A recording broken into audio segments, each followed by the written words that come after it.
Chapter 20. Sufferings due to defecation in the Garbagra. Om Shri Ganeshaya Namaha. The Devas asked Brushundi, what is the Devalaya of Mayuresha like? What is the Garbagraha? What is the form of Ganesha? O Yogi Raj, please narrate their descriptions.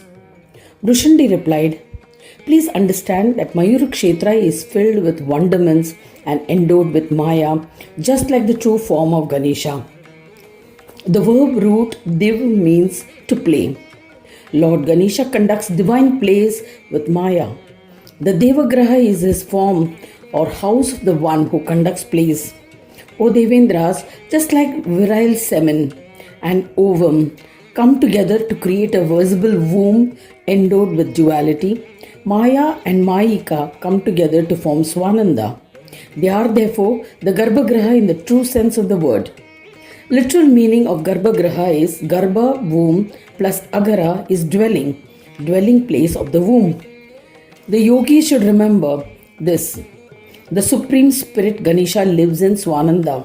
He has assumed the form of an idol and resides here facing towards the north. O Devas, I have elucidated this enigma to you. Contemplate on these teachings and you will find all the answers. The Devas said, this entire Kshetra is the form of Ganesha. Devas and Brahmins reside in it.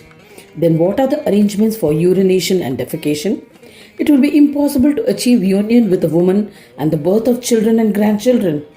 Brushundi explained, the body of Ganesha is an endowment of yoga.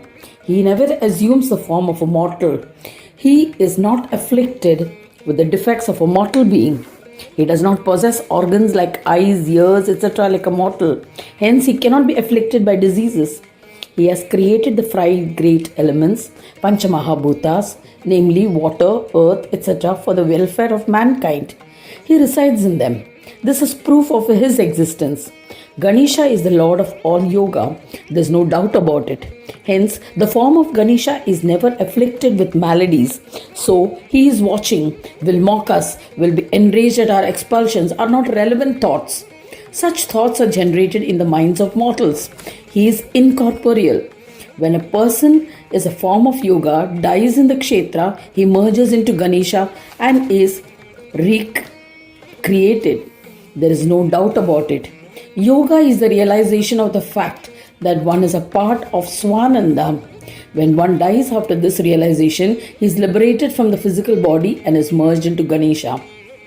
Becoming the form of Ganesha is his rebirth.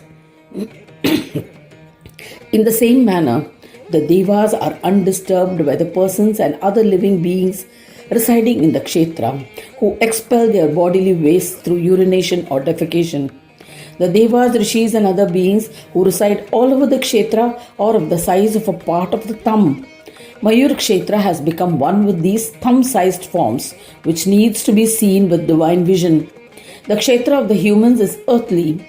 Mayura Kshetra is unlike an earthly Kshetra.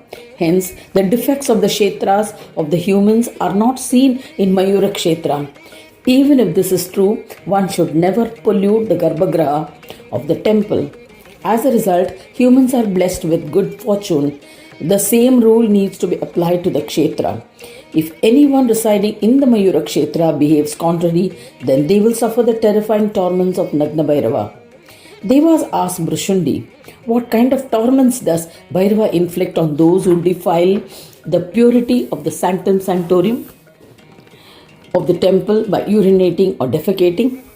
Please tell us the nature of the torments meted out to those who commit sins while residing in Mayur Kshetra. What is the nature of the merits one must earn to attain Mayur Kshetra? How do the devotees who have adopted Kshetra Sannyas perform the Dwaryatra? Brushundi explained, I shall narrate a historical legend, O Sureshwara, to clarify your doubts. A virtuous and learned Brahmin named Devantaka lived in the Devagraha.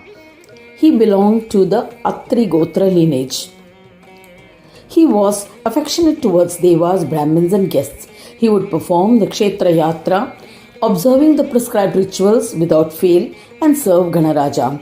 Even when he grew old, he remained steadfast in his devotion and never missed a yatra. One day he fell ill with fever and indigestion. Yet he performed the puja of Mayuresha and the yatra as usual. He was afflicted with apanavayu flatulence. He tried to control himself and hurried towards his home distress. He, however, failed to control himself and defecated in the sanctum sanctorum. Though he was in extreme pain, he came out of the Garbagra, took a bath and returned home. He felt ashamed. He thought, I have been foolish and have committed the sin of defecation in the Garbagra. I wonder what punishment will be meted out to me. The Apanavayu is one of the 5 energy subdivisions of prana and is considered one of the most important. Believed to influence digestion, elimination and reproduction, it is active in the pelvic and the lower abdominal areas. His disease worsened and the reputed Brahmin Devanika died after some time. The Dutas of Bhairava came to take Devanika. They grabbed him, bait him and took him to Bhairava. Bhairava asked the lowly Brahmin, why did you go into the sanctum sanctorum when you were unwell? You have no control over your body and yet you entered the Devalaya and defiled it. You will suffer the fruits of your deed. Lord Ganesha resides in the sanctum sanctorum. O vile one, some of the excrement fell near Ganesha. As a result, we had to bathe him with fragrant water. When Devanika saw the terrifying form of Bhairava, he collapsed unconscious.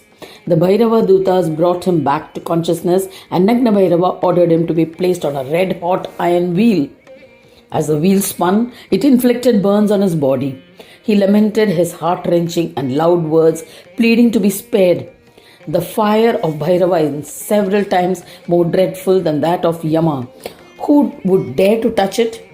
The Brahmin bore the torments inflicted by the fiery wheel for 100 years. Despite this, he did not die. This was the result of Maya of Bhairava. Bhairava had tied him down to the wheel of fire and was inflicting indescribable torments. The immense sorrow suffered by the Brahmin cannot be described adequately in words. After that, Bhairava threw him into a cave of ice. He had to bear the bone-chilling cold for 100 years. This was followed by the torments of Raurava hell, a Naraka where he was tortured by savage serpent-like beasts called Rurus.